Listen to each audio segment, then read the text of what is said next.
What's up, Brozones? Welcome to the Ozone and welcome to another Gravity Falls Journal 3 video. I don't know if my screen just lagged there, but I'm sorry if there was a little bit of video lag. Hello, welcome. This is going to be the final episode of our first look through Journal 3. Now, of course, in the future, especially the near future, we are going to be decoding all of Journal 3, and we're going to be looking through Journal 3 while we look back through the series and stuff. That's all to come quite soon. But this is going to be the final episode for now of Journal 3 kind of initial look through, because we are pretty much done, right?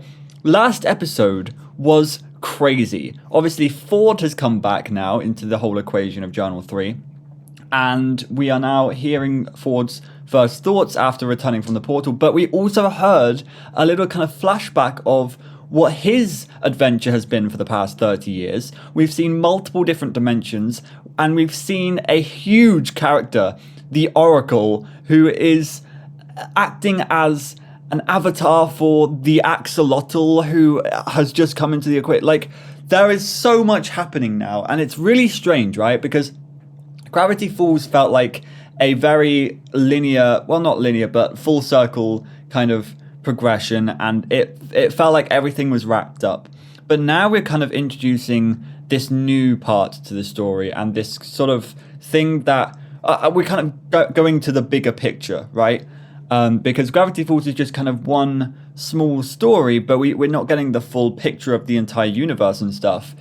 Where now we're learning a lot more about Bill Cipher, but not only Bill Cipher, what's kind of behind Bill Cipher, what his motivations are, and even behind that, like, who is behind this whole thing? Who does Bill Cipher pray to? The axolotl. So we're going to hear more about the axolotl and stuff in the future. I think we're going to be going through the Curse of the Time Pirate's Treasure or something. I have that ready to go. I have that set up, so you'll probably see that in the next coming week or so. But apart from that, yeah, I think we're going to finish this book today, and I am just so excited to see what's to come. I wonder how this book is going to end. That's going to, is it going to be like a cliffhanger situation? I wonder. Let's see. I imagine it won't be a cliffhanger ending because, you know, it's Journal 3. It's just going to show the end of the series, and that's going to be like, we're all happy and we're out adventuring off to the seas and stuff. But I do wonder. So yeah, this was the big important page. This might be my favorite page now in the book, because this is just, it just feels so important. And the fact that she's just staring at you with, like, not even with a grin or anything, like, just completely blank face. It's quite spooky. But yeah, so we went through all of this last time. Still love this page. And then we ended off here, Nightmares and Daymares, which is really cool. Kind of the Field of Reeds, right? An Egyptian kind of Egyptian or ancient Egyptian mythology, I guess it is, where you kind of get sent to the Field of Reeds, or I don't know where the other place you get sent is, but there's kind of two options in the afterlife, I think, and it depends on your scales. I can't quite remember the full story of that, but we're going to move on to unicorns now. So this is obviously referring to the last Mabel corn. So we're back in kind of the episode progression. If we go back to my folder that I have, we are in episode 15 out of 2021. So we're coming up to Weirdmageddon. This is what I'm going to be very excited for, Weirdmageddon. I want to see what is going to come up there. So unicorns. Hey there, Mabel here. I just got back from a cray-cray encounter with some unicorns, so Grunkle Ford asked me to write a journal entry about them. He said I'm possibly the only person who has ever defeated one, so I guess I'm basically an expert now? What? The main unicorn I dealt with was named Celestabel Bethabel. Yeah, pretty sure I spelled that wrong. She was supposed to tell me if I was pure of heart, but instead she just made a bunch of junk up and was super rude. Turns out that unicorns aren't anything like in storybooks, so here's a handy guide to fact versus fiction of unicorns. To make it more horse-like, I'm calling it yay versus nay. Yay in storybooks. Their horns are supposed to determine whether you are worthy of their friendship and shoot lasers at you if they aren't. 2. Eyes should sparkle with a million stars, even during the day when that makes no sense. 3. Licks their necks and they taste like your favourite flavour in the world. 4. They love to go on quests and will happily accompany you and a bumbling wizard companion on an animated PG adventure for the whole family. 5. Are always the last one. Nay! But in reality, horns just play rave music, and not even the good kind. Barely danceable. 2. Spends like 2 hours every morning putting on lots of makeup, and I bet it's not even cruelty-free. 3. Say super mean and catty stuff. Celeste Bell Bethabel called Wendy Stretch and told Candy that she was pretty, but not TV pretty. What the heck? 4. As it turns out, necks just taste like horses' necks. Not good. 5. Way just mental. The only quest Celeste Bell Bethabel makes you go on is to recover your self-esteem. 6. The only magical thing about Celeste Bell Bethabel was her rainbow blood, which I discovered when I punched her in the face. Weakness, punching in the face. Also, teamwork. Also, Grenda. Amazing. That's really funny. I feel like this episode might have been a little bit of a turning point for Mabel as well, in terms of like the reality, well, yeah, fiction versus reality.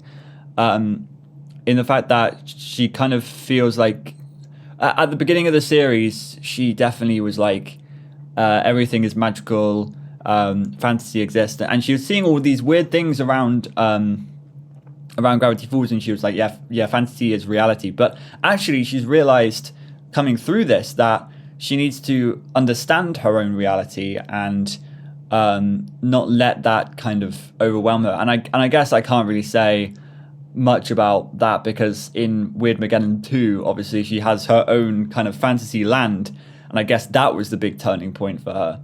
But I do feel like there is still that kind of progression throughout the series. And you know, it's a big oscillating wave. I don't know why I use that cool word, but it's a big kind of back and forth, right? Where in the last Maplecorn, absolutely, she kind of has this reality check, I guess. But then, and then in the last episode before Weirdmageddon, I always forget the name of the episode. What's it called? Oh, Dipper and Mabel versus the Future. That's right. In Dipper and Mabel versus the Future, she kind of takes in her reality of the fact that she's like she's going to have to go to school, and it's not going to be that great, and Dipper might like separate away from her because he'll be going off on epic adventures with Ford. And so like she starts to lose her sense of like reality as cool. And she goes back to her fantasy world, which we see in Weirdmageddon 2, and then it kind of flips on its head again. So it's kind of like always flipping back and forth, which is a really cool contrast and stuff. And I like Mabel's progression throughout the show. I think by the end of the show, she really redeems herself, and etc., etc. I don't want to go into that because obviously people like Mabel and other people don't like Mabel. I'm very worried Bill might try to play tricks on Dipper's mind. In order to prevent this, I have decided to employ one of my old devices, the mind reader. I remember when we saw this in the show and I freaked out so much because I thought Ford was literally just carrying Bill Cipher in his head the entire time, and we were getting fooled.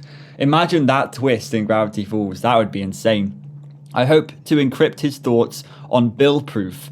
I hope to encrypt his thoughts or Bill-proof his mind. Stray thoughts I noticed in Dipper's head. I'm itchy. Why am I always itchy? Will I be itchy forever? I hope Ghost Harasses lasts another few seasons. Stan needs to hide his magazine collection better. Gold Chains for Old Men magazine. I hope Ford's not looking too closely at these thoughts. Tried to think of nothing. Ugh, that was something. That's funny because that's what I would do. I would think of this line first. It's like, try to think of nothing, try to think of nothing. Oh my god, boob farts. I don't know why I said that. That was me trying to think of something completely random. So I just said two completely random words and it made no sense. Oh god, that's going to be a meme now, isn't it? The procedure takes hours to complete, and when I fell asleep waiting, my clever nephew used the mind reader to see into my mind. Really? Did that happen? Oh, of course that happened, because that's when we thought the mind reader held Bill. My jumbled memories made him believe that I was still in cahoots with Bill, and he defended himself with Fiddleford's memory gun. What a disaster! And the whole thing could have been avoided if I had just come clean about Bill. It's time that I tell Dipper everything, regardless of what he thinks of me afterward. Yeah, so this is really cool. I love seeing the inner monologue here now, because we didn't really see the thoughts of Ford during this conversation and during this whole scene in the show, but now we get that extra context in here, and this is his motivation or his inspiration, I guess, to tell Dipper everything. And I want to go back to that. What did Ford think about when we were going through this? Because there were some really cool scenes in this whole thing. I think we even see the Field of Reeds here, yeah. So we see this whole, it's such a cool shot. The swing set is here. I don't even know if we saw that before. This is the portal, of course. This was really cool. See, just imagine this sort of thing. Imagine a whole show which is kind of Ford's adventures in the universes, or what are they called? Dimensions, I guess. So here, yeah, we see Stan put on the thing, and here we go. Oh no, he has it on, but then he puts it on. Okay, let's see what Ford is thinking about, because I think we did go through this. Did we go? Yeah, of course we went through this, because we went through Dipper's, so he must have gone through Ford's. I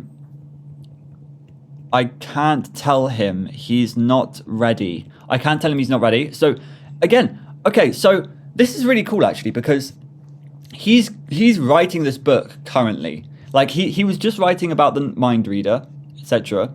And he's probably up to, like, here in his paragraph or something, because he was talking about Dipper's thoughts, and he was writing down Dipper's thoughts. So that's cool. And then, obviously, this is going to intersect with this, what's on the screen. So his thoughts on paper are going to intersect with the thoughts here. So, the grand unified theory of weirdness. I'm so close. Yes, okay. I missed dimension 52. I missed dimension 52. And then there's I'm sorry, Fiddleford. I'm sorry, Fiddleford. And then Crampleter. I don't know what Crampleter is. Maybe that's a joke that I missed in the episode or something. I missed Dimension 52. This is interesting. Does he talk about Dimension 52? Is it this? No, of course. Why would he miss that? Dimension 52. Just imagine. I think it would be really interesting. Actually, I might be right. One of these might be Dimension 52. Although, were we told Dimension 52? And it's this! Oh! Oh! Oh! Oh, whoa, whoa, whoa, whoa! It was all planned out. Oh, that's OBS. I'm just thinking about this. Okay, wait. So that is crazy. I missed Dimension 52. Insane. So I missed it. Okay, yeah, so he was just writing about Dimension 52, obviously. So that's why he's kind of getting these thoughts of like, I missed Dimension 52. So Dimension 52, to kind of go through this again, and I know we don't want to keep going through things again, but he was sucked out of the 2D dimension, and the Oracle helped him out and healed his wounds, because obviously axolotl powers, very godlike creatures that are able to heal themselves and kind of regrow parts of their body. So this axolotl Oracle is able to heal his wounds, and this is like a mountain with this thing on. How is it explained? A mountaintop shrine surrounded by clouds. Very godlike again. Mountaintop shrine surrounded by clouds. You're kind of like on a high. You're high up, so it's kind of like towards the sky, towards the gods. She was a psychic potentially, protecting mind, and replaced this plate. So And I think, didn't he? Yeah, one of the most extraordinary creatures I've ever encountered. So he found the Oracle extraordinary. I don't think we should be doing Bill X Ford. I think we should be doing Oracle X Ford, maybe. I missed Dimension 52. How intriguing. So he felt that comfort here, which, I mean, it's obvious, right? Because healing powers, like it's good to have that on your side. That's insane that we found that. I can't believe we just found that. So Dimension 50, that's an insane secret. I must have seen this the first time and been like, what the hell is Dimension 52? Oh well, but obviously I wouldn't have known back then. And this is exactly the reason I want to go back through the entire show, because there will be things in season 1, like we saw in Carpet DM. There will be things in season 1 which we wouldn't have known until we saw season 2. There will be things in season 2 that we won't have known until we've read Journal 3, and so forth and so forth. We're going to read through Book of Bill, and we're going to have to go through all of it all over again. And I'm just like, it's not something that I feel is daunting. I think it's genuinely so exciting, and that is exactly how you, I guess, revitalize a series and keep it going for a long period of time. So that is all some really, really cool stuff. Yeah, I'm blown away by all of this, how it's all interconnected, how the axolotl is now suddenly the huge part of this series. Like, the huge question coming out of Journal 3 is going to be, what the hell is going on with this axolotl? I've told Dipper my history with Bill, and to my great relief, he was very understanding. Luck seems to be on our side today. Mabel has returned with a large tuft of unicorn hair.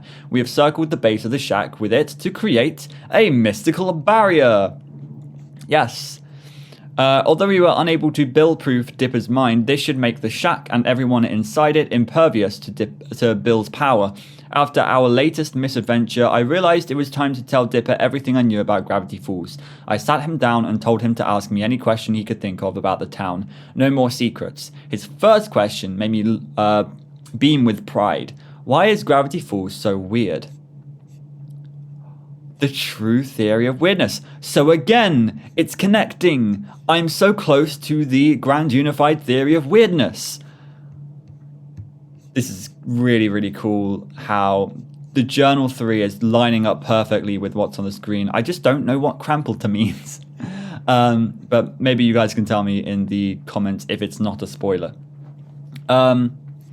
So yeah, this is a whole thing that happens and then gets immediately thrown away with roadside attraction, but we won't keep talking about that. The true theory of weirdness. I told Dipper that I'd spent my young adulthood obsessed with this question. Bill Cipher told me that the weirdness in town leaked from another dimension, but this was a lie.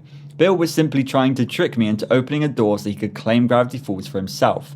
The truth, I explained, was a bit stranger.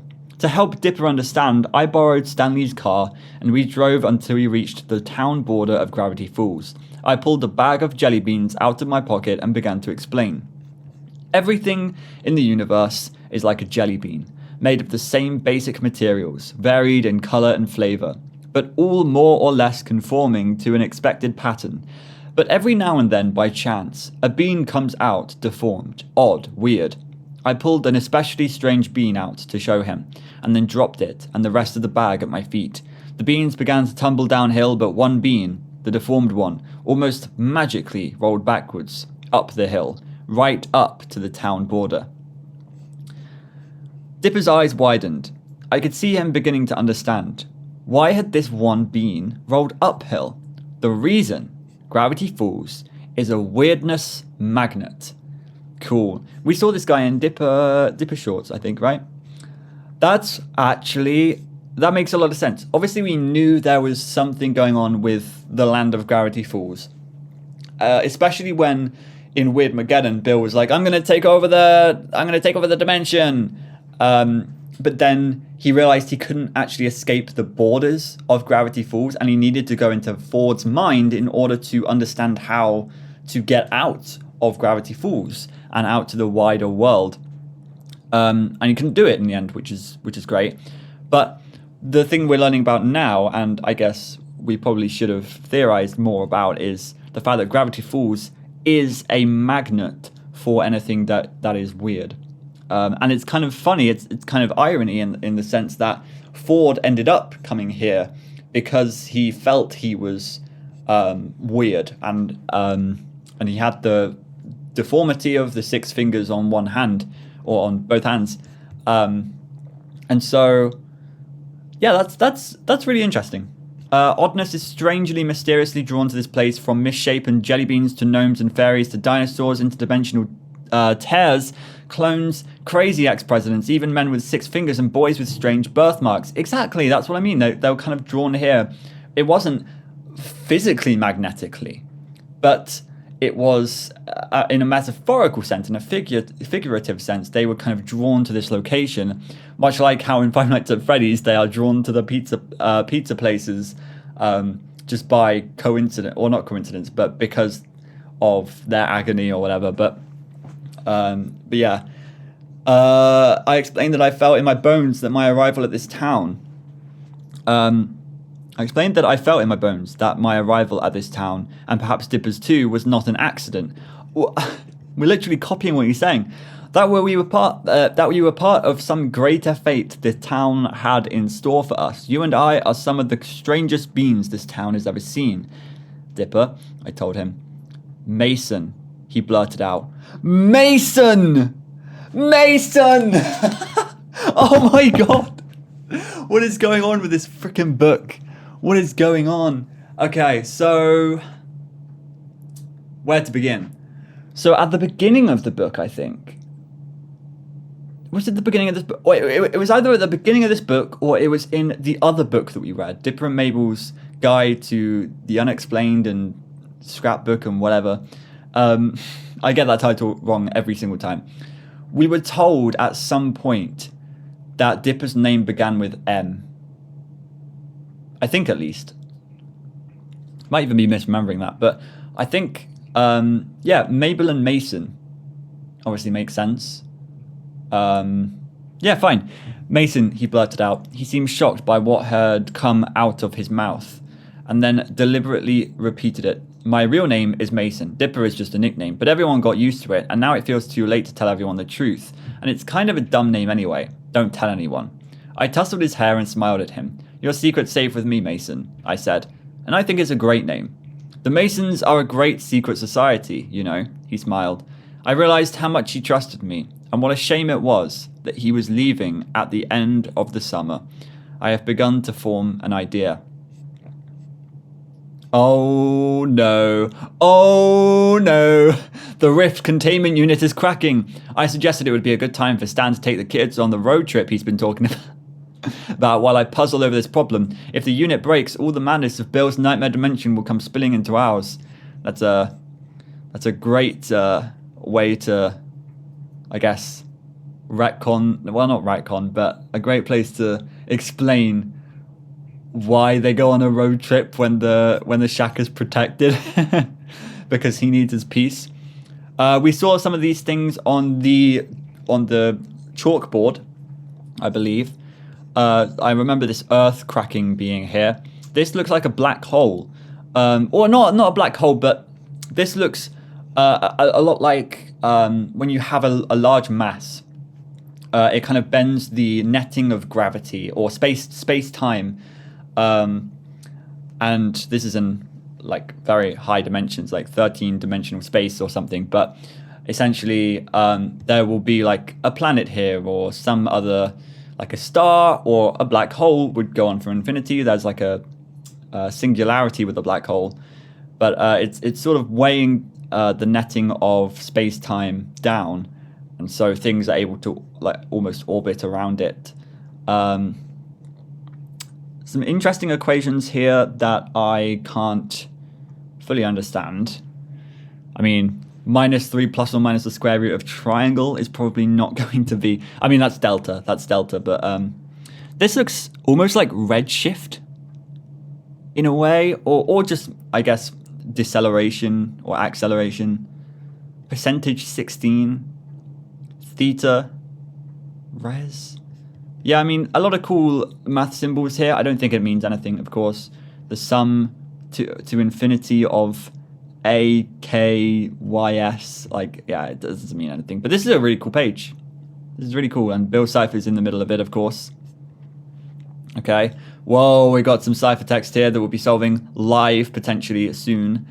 In order to seal the rift for good, it is going to take an adhesive of unearthly strength. I must return to Crash Site Omega, although I suppose there's no longer any need for that coy nickname invented in my youth. Since my nephew has decided to share his secrets with me, then I shall share mine as well. As I referenced in Journal 2, there is an enormous extraterrestrial craft buried under the Valley of Gravity Falls. Yes, so I cannot believe we didn't theorize about this when we were watching the show, but obviously it's really obvious now that we know that there's a big UFO here. But this shape was created by the UFO that crashed, or the extraterrestrial craft that crashed in Gravity Falls, and I guess it was the source of a lot of the weirdness of Gravity Falls. I guess we might hear more about that. Weird codes here. Okay, I like it. This is very ominous. The enormous scale of the entire interior would be impossible to capture on these pages, but here are a few of the more intriguing aspects of the ship. In my long dimension-hopping life, I've only encountered one creature that fits this skeleton shape. The pan-dimensional beings of Trilaxis Beta. What? What is that?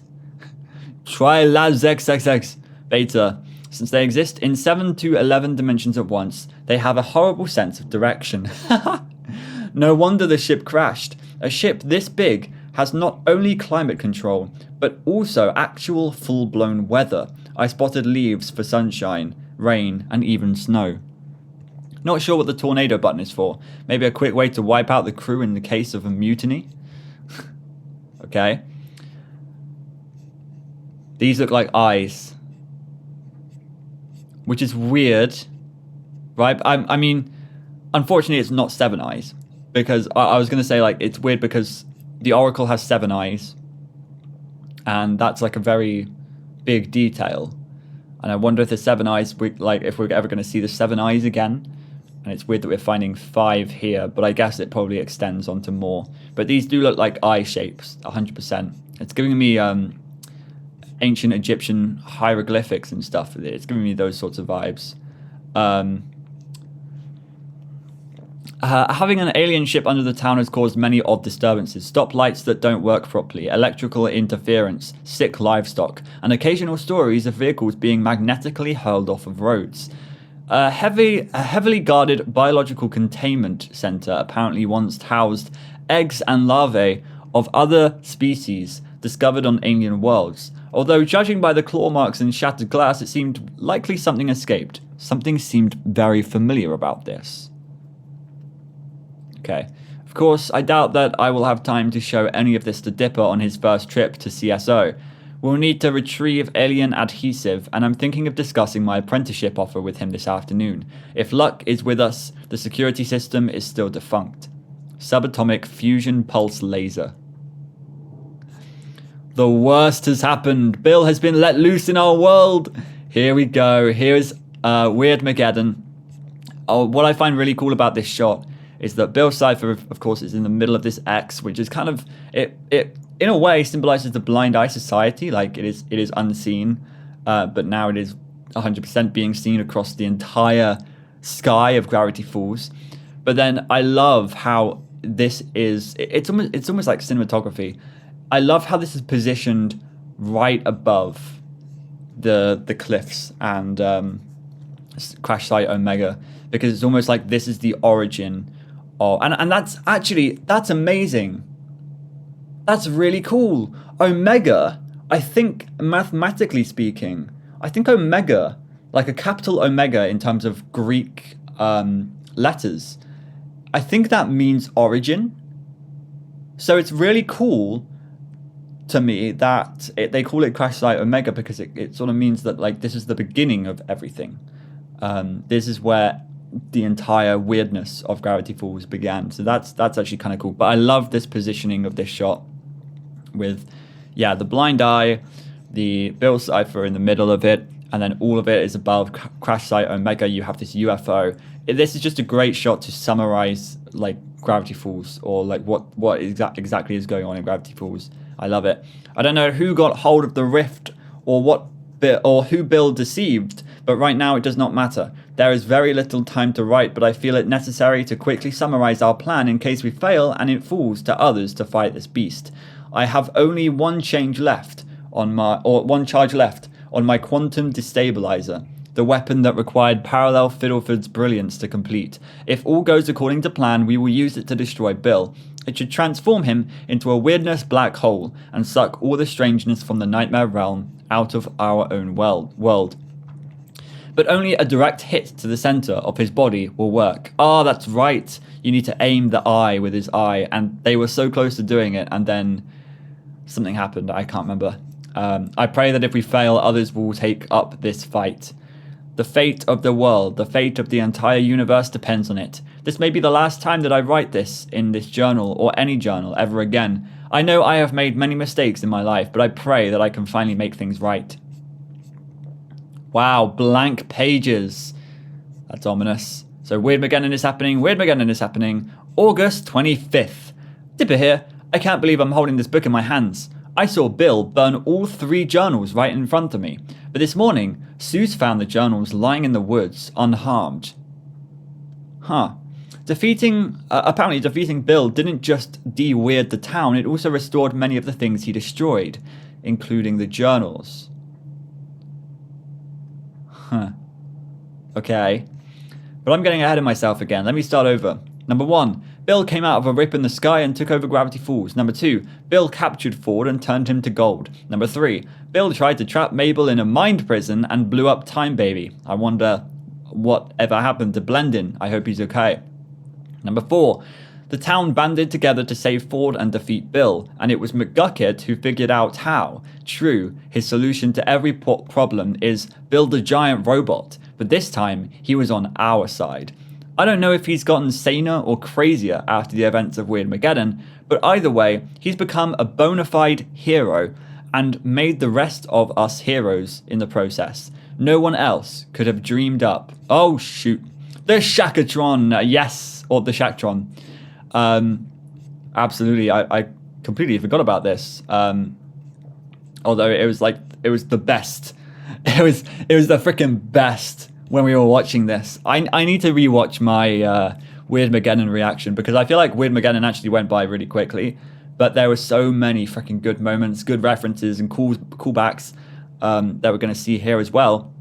The robot's fighting style was inspired by Seuss's favorite anime, Neon Crisis Revelations Angry Cute Girl Annihilation. He kept requesting giving the robot a gun sword, but we told him that's not a thing. Totem pole equals surprisingly good plasma cannon. Gobblewonka head for nostalgia's sake. For nostalgia's sake. That's funny, because I was wondering why the Gobblewonka's head was just here, but it's just because why not? It's just to incorporate everything. Extra power generated by several times running on a treadmill, shirtless as per Mabel's request. We scavenged parts of the portal for the glowing crotch power core. Oh, really? Oh, that's what that is. Of course. That's funny. Foot scavenged from Gideon Bot. Finally, that thing came in handy. I didn't even notice that. Wow, it really is just loads of references to the past of the series. Dino Arm was Seuss's idea, and I backed him up because it seemed really cool. Dino Bros for life. Yes, that's a reference to, the Dino Bros from that one episode that I keep forgetting the name of as well. I really should get the episode names in my head. Yeah, this is really cool. While Candy and Grenda led the Shacktron. Let me start again. While Candy and Grenda led the Shacktron into battle, our rescue team parachuted inside the pyramid and unfroze Ford. He told us that we all had a crucial role to play as part of the Zodiac. Boys, this is sick. What was I going to say? Oh, I remember. So, I have a bit of a confession to make.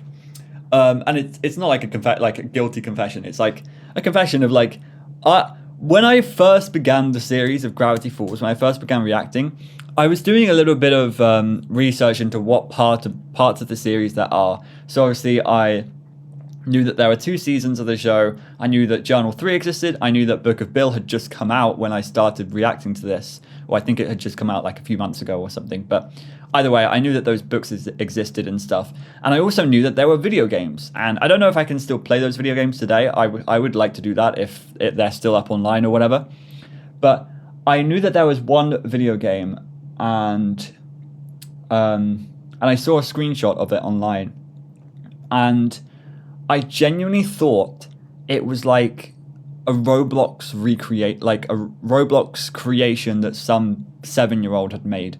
I was like, why is there the mystery shack, and then there's an arm sticking out of it, and then there's a dinosaur, and then the Gobblewonker is here as well.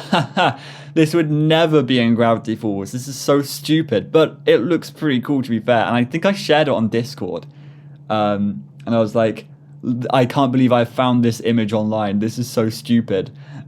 and then it turned out to be real. I can't believe it. It was so funny. But yeah, I only noticed that like after my Weirdmageddon reaction. I was like, I swear I've seen this thing before. And then I realized I sent a screenshot. But yeah, it was really weird. I wonder what people were thinking when I sent that in the Discord initially. They must have been like, oh no, he's been spoiled. The Zodiac.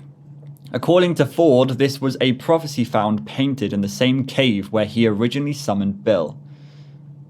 Okay, so all of this has come from cave paintings, cave drawings, cave inscriptions, which is really interesting. I would love to hear more about the history of that, but I don't know if we will ever see that. Ford had never believed the legend before. Apparently, he couldn't believe that saving the world involved getting. Apparently, he couldn't believe that saving the world involved so much getting along with others. But he thought it was finally worth a try. We seemed to have all the right people. Amazingly, it even included past enemies like Pacifica, Gideon, and Robbie. In retrospect, it's pretty good we ended up getting over our grudges with those 3. Unfortunately, Stan could not get over his big issues with Ford long enough to join hands, so the whole thing fizzled out and Bill attacked us. We still have no idea what would have happened if we had completed the Zodiac's prophecy. Zeus imagines that the Zodiac would have given us all radness powers. Somehow, I doubt this is what the ancients had in mind. Oh my gosh. What the hell is this? Oh, Zeus is so derpy in every scene he's in. Yeah, I still wonder what the Zodiac would have actually done. I sort of imagined it like the Kadoosh. Is it Kadoosh? Skadoosh. I think it's Skadoosh in the Kung Fu Panda movies. I kind of imagined it like that. You just go Skadoosh and then and he just disappears. Like he's nowhere to be seen. But I don't know. Yeah, I wonder what would have happened. It was so unfortunate to see Stan and Ford fighting here. And just because Ford was like, punctuation, Stanley. And then, yeah, oh my gosh, that was the scene. In the end, it turned out to be Grunkle Stan who saved us all, by erasing his own mind with Bill inside. When Mabel and I found out what had happened, I think both of us were too shocked to believe it. And luckily, Mabel refused to believe it. After tearfully showing Grunkle Stan her scrapbook, she managed to spark bits of Stan's mind back to life, and began recovering his memory bit by bit. It turns out that the memory raise effects can be undone through exposure to important images and people from your past, in the same way that McGucket began his road to discovery when he saw the tape of himself as a young inventor. The reason Stan recovered so much faster is that we began recovery while the erasure was still fresh, less than an hour after initial contact. I guess that makes sense. I will say, this is the single thing that I was unsure about in Gravity Falls. I was a little bit like, it's kind of okay, I guess. I'm glad it was all a happy ending. I'm glad everybody ended it with a happy ending and Bill was defeated, blah blah blah. But I did think it was like then going back on themselves. But we are now learning that due to how the memory gun works, you can kind of bring the memories back. But then, of course, that does leave open, like, is Bill still alive? And I think probably, I think probably maybe, actually, probably absolutely. I don't know what I'm saying anymore. But, like, the question would be is, like, if Stan remembers everything from them showing some of the scrapbook images, then would he not maybe remember any of Weirdmageddon? Would he not remember Bill at all? Like, you have to question it. And, like, if they said the name Bill, would Bill then be alive again? Like, I don't know. Still, it's taken about a week of intensive scrapbook therapy to get Stan fully back to himself. While the townsfolk and McGucket helped rebuild the shack, Ford, Mabel, and I have been spending almost every minute with Stan, retelling him his life story, feeding him his favorite foods, toffee, peanuts, and bacon, playing songs from when he was in high school, and driving him through town to revisit every spot he's ever seen and every person he's ever swindled. We've even read his favorite terrible jokes from his joke book to him, and he remembers every punchline.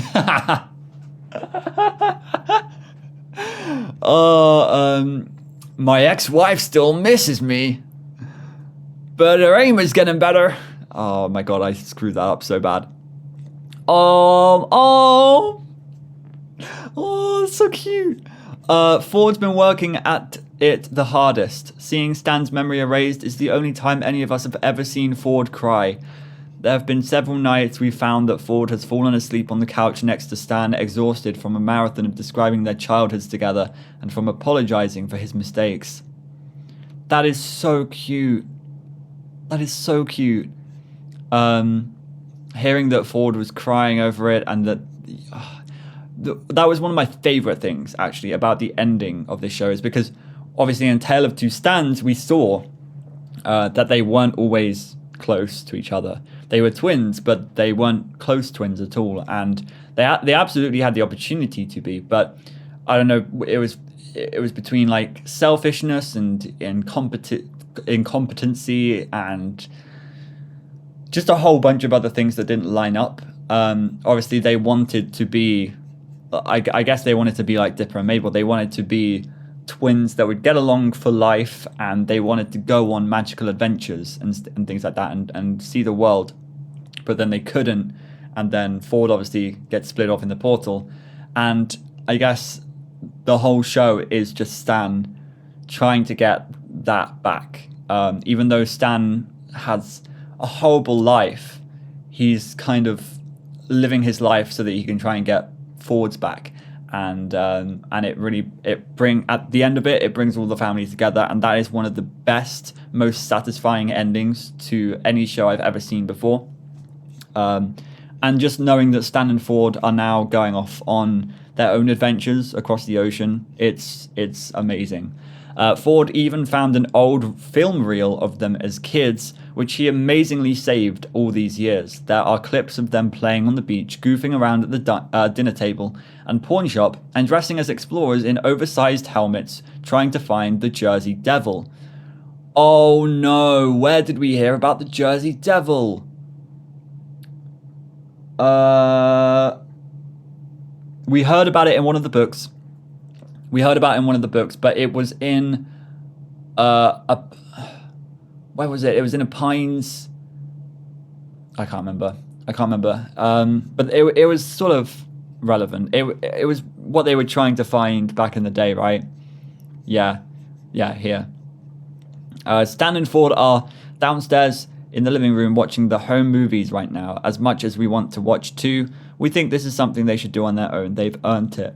Oh, that's so cute. August 27th. I'll admit, I've been geeking out hardcore over the last couple of days over having all 3 journals in my possession.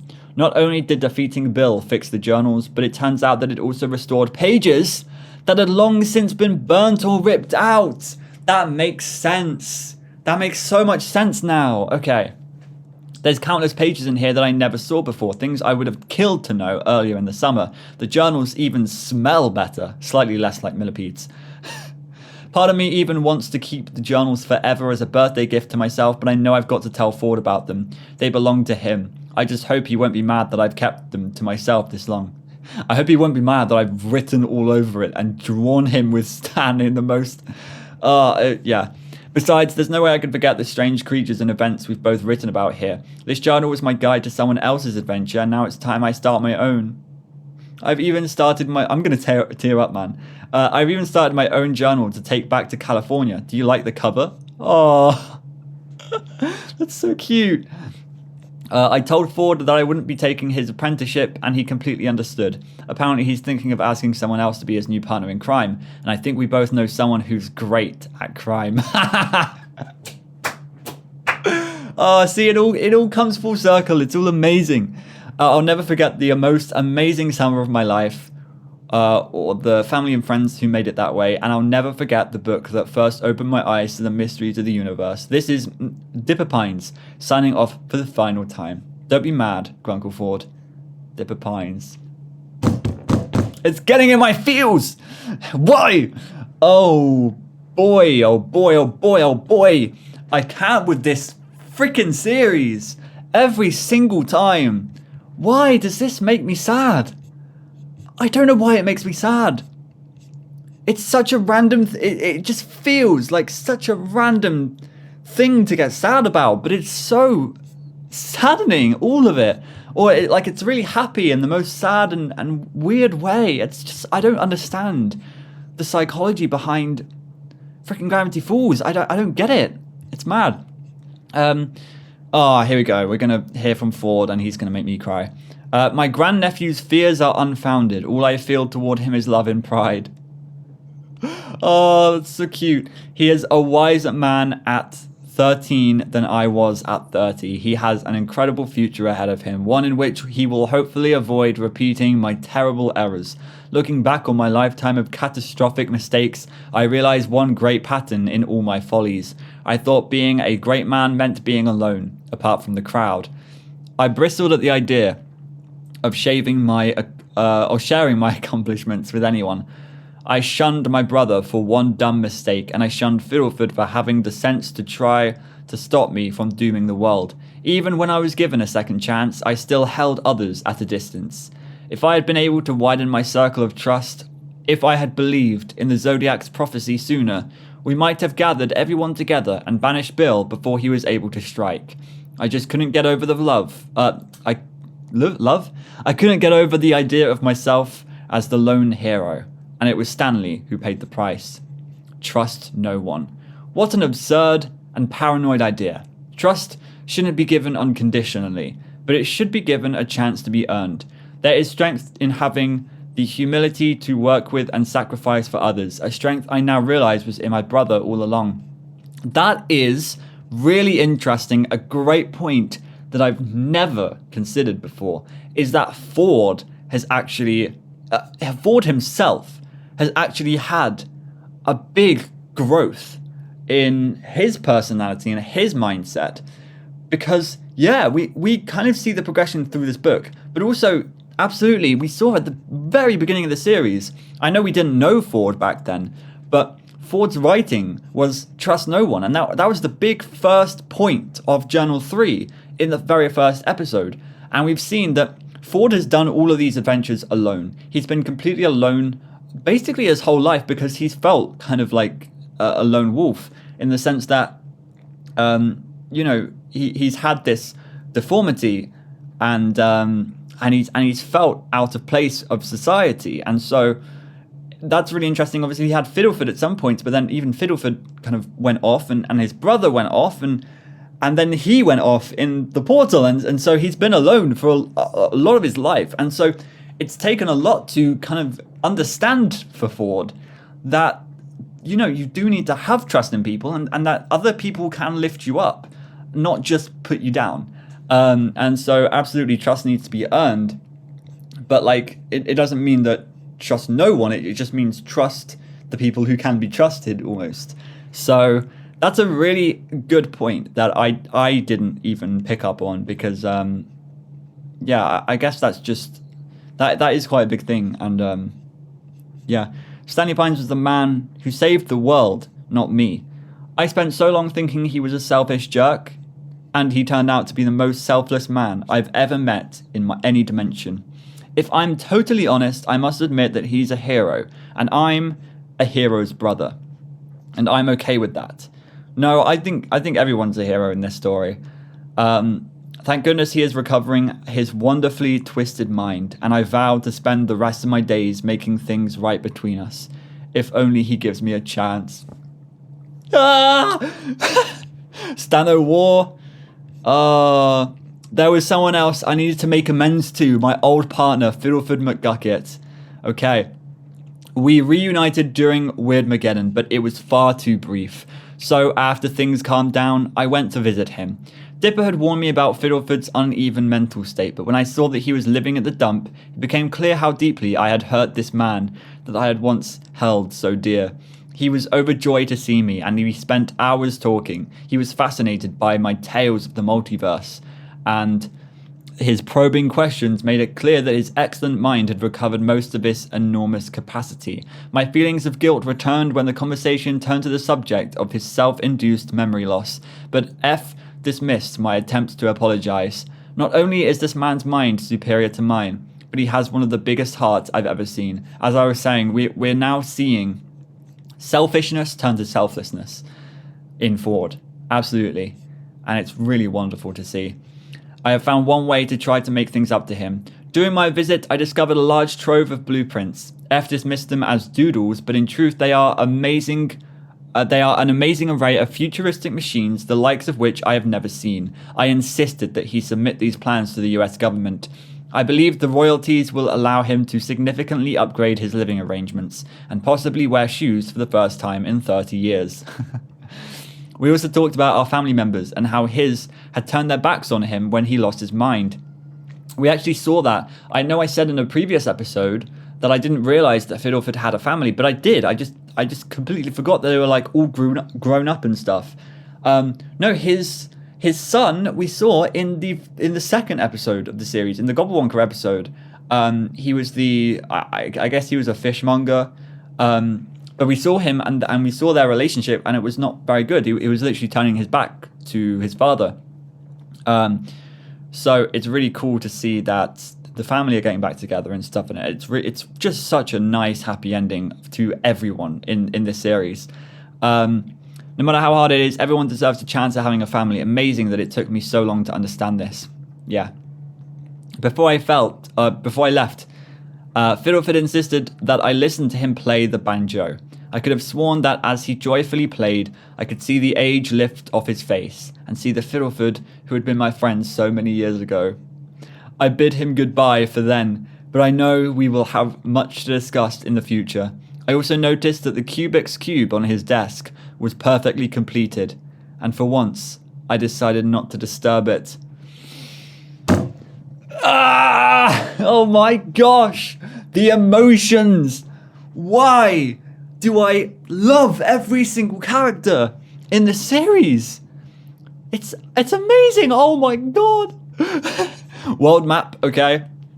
So here's a world map. This is clearly Gravity Falls over here. Is that even? I don't know. Where is America at this point? The question that we're all asking. August 29th, paranormal hotspots. A huge one down here. Gravity Falls is back to normal, at least as normal as things get in this place, and although unusual phenomena are concentrated here, they are not confined to this location. There is a whole world out there that needs to be protected, and based on some strange signals I've seen in the Arctic Ocean, I think a new adventure might be on the horizon. When Stanley and I were kids, we would often read tales of the sibling brothers. That's right, we heard about the sibling brothers. Wasn't that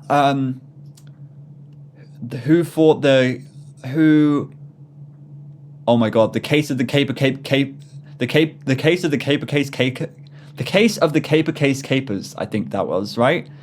The sibling brothers wrote that, I think, about two boys who dedicated their lives to exploring mysteries together. Yeah! For the second, the butler stole the capers. For the record, sorry. The butler stole the capers. Oh my god, I can't deal with this. Okay. So Oh my god, what episode was it? Was it the Boys Crazy episode? Maybe maybe not, but it was one of the episodes. Dipper was reading The Case of the Caper Case Capers, and then at the end you had the cipher, of course, you had to decode, and that decoded said, but who stole the capers? And for so long I was like, what the hell does that mean? Who stole the capers? But then I realized it was related to the book, Who Stole the Caper Case Capers? And then this is crazy. I'm talking about freaking capers. And then here we're saying, for the record, the butler stole the capers, obviously. So we finally get a resolution to that as well. Oh my gosh. With a new anomaly to investigate, I've been thinking about those tales more and more lately. Dipper is no longer my apprentice, and Fiddleford has a genuine career as an inventor ahead of him. So I think it's time for the Pines twins to join forces again. At least, I hope so. I haven't discussed my idea with Stan yet, but if I know my brother, he will jump at the chance to find money and babes. The path before us is clear, and it looks like this. Stano War 2. Electric Boogaloo. It's a beautiful summer day. Birds are singing. On days like this, kids like you should be burning in hell. It's a beautiful summer day. Everyone is packing for their respective futures, but I have found my mind drifting to how lovely the cloudless sky looks beneath the August sun. I have spent too long with my head in a book. It's time to look at the world and people around me once more. But what to do with these journals? They've been created, destroyed, lost, found, buried and burned, and yet somehow, despite everything, they remain here, like a curse I cannot escape. I had suggested to Dipper that because of all of the misfortune caused by them, we burned them in the last campfire of the summer. Mabel, Susan, Stan seemed very excited by this notion, but Dipper had a better idea. We burn all my Bill Cipher artifacts instead. That makes sense. That makes sense, so that he can't come back in anyone's mind, really. Or it's less likely that he will.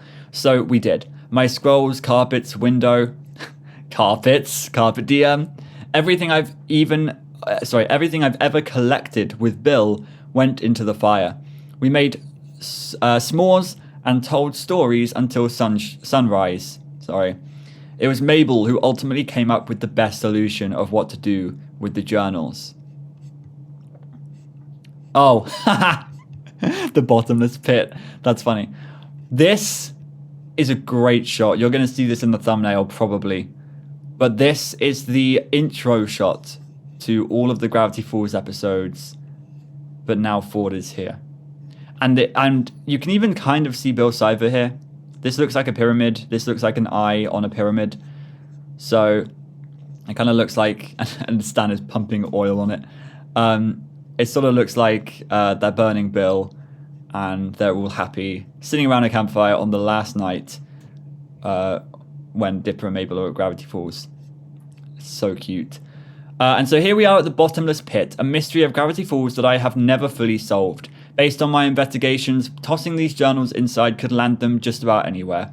They may end up in the center of the earth, being devoured by a subterranean dinosaur, or in another dimension, or somehow in the hands of another curious young mind whose adventure has just begun. Perhaps someone who will find secrets in this book that were hidden even from me. And that brings us to you, dear reader. If you are holding this book in your hands, you hold something more than a record of the curious happenings of a town called Gravity Falls. You hold a record of one man's folly and the kindness of a family that saved him from himself. It's never too late to learn that growing old doesn't have to mean growing up. Stay curious, stay weird, stay kind, and don't let anyone ever tell you that you aren't smart or brave or worthy enough. If you have come on these adventures with us, then you are an honorary member of the Pines family and your adventure starts today. And if anyone ever gets in your way, well, we have an entire section on curses. God damn it, Ford, just write normal words.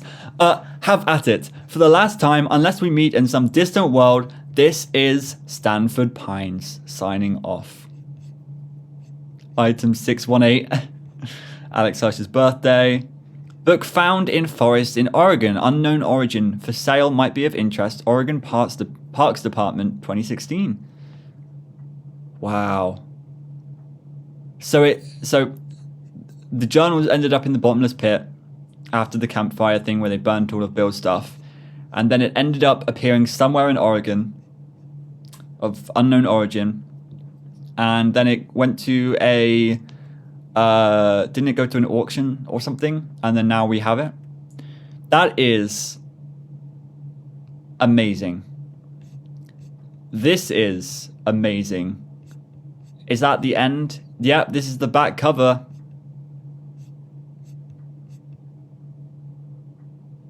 This book is amazing. Buy it twice, Grunkle Stan.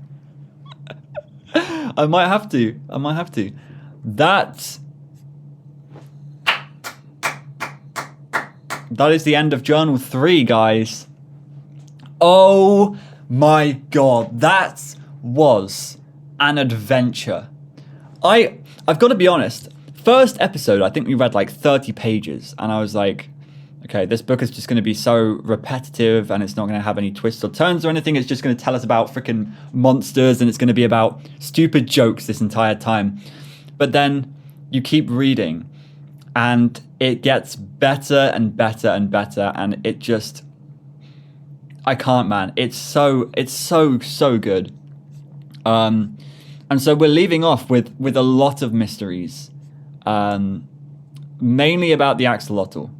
Like, I want to hear more about the axolotl. I will hear more about the axolotl. But there is just so much that they could do from now on. And Book of Bill is going to be huge. I cannot wait. I can't wait to get to Book of Bill. What is that even going to be about?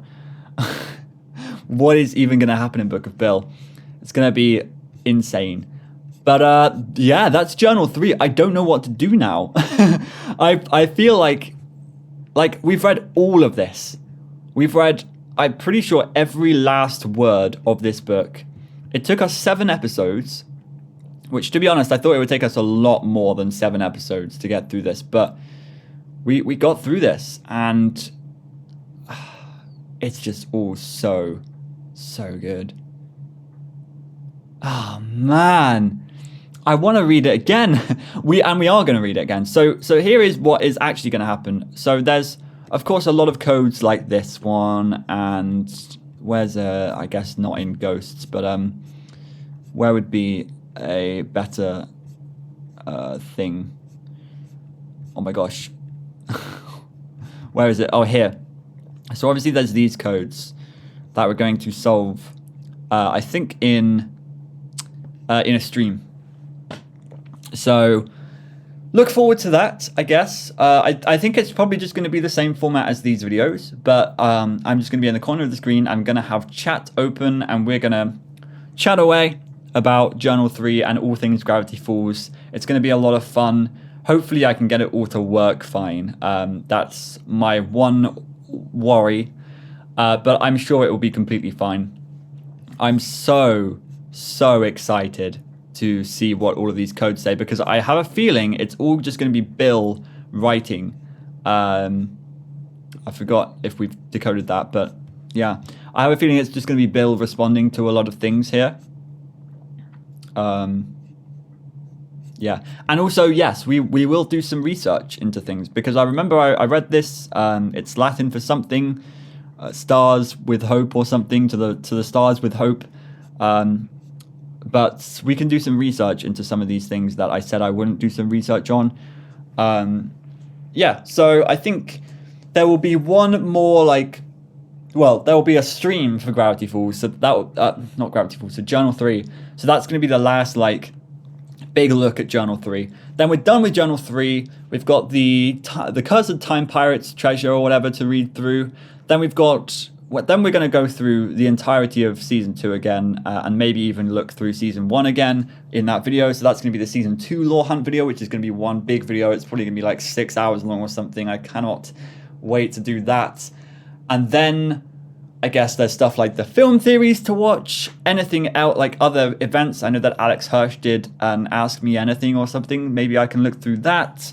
If there's anything else as well, let me know. But then I think from there, it's going to be Book of Bill, potentially. And I'm getting all giddy over it because Book of Bill sounds amazing, and people have been hyping it up ever since I've begun the series. So that's going to be a great series. Also, I have to say, I did an April Fool's video this year, and it was Ozone reacts to Book of Bill, and it was basically just me sitting there like this for a good like half hour, and we genuinely had like 50 people in the premiere the entire time, and I couldn't believe my eyes with what I was seeing. I can't believe people were just sat there watching for 50 or 50 people were sat there watching for like half an hour. Anyway, that was a lot of fun to do. But it made me think, like, when we actually cover Book of Bill, there's going to be a lot of people watching, I think. And it's going to be so much fun to go through together. So, that is it for Journal 3 for now. This has absolutely been a shorter episode, so I apologize. But obviously, I didn't know how to space out these episodes. So it's what it is. But I think it's been a really great series of videos. I think I'm really happy with how this series turned out, and I'm really happy that we went through all of this. And it just gives me a lot of hope for going through Book of Bill, because it means even though we're just sat here like reading through a book, you guys are still gonna watch, and it's crazy. It's really, really fun. So thank you from the bottom of your hearts. From the bottom of my heart, sorry. I keep messing up my words today. What is going on? To be fair, I did start recording this at 10 a.m. and I usually record these in the evenings. But you know, I woke up and I was just so ready to record Gravity Falls stuff. Anyway, thank you so much for watching. Make sure you check out my Patreon. Cool stuff is coming there soon. Amazing Digital Circus is coming very soon. A lot of things coming on this channel and stuff very soon, so make sure you subscribe if you enjoyed this video and you enjoyed the series. Anyway, thank you for watching, and I'll see you later. Goodbye.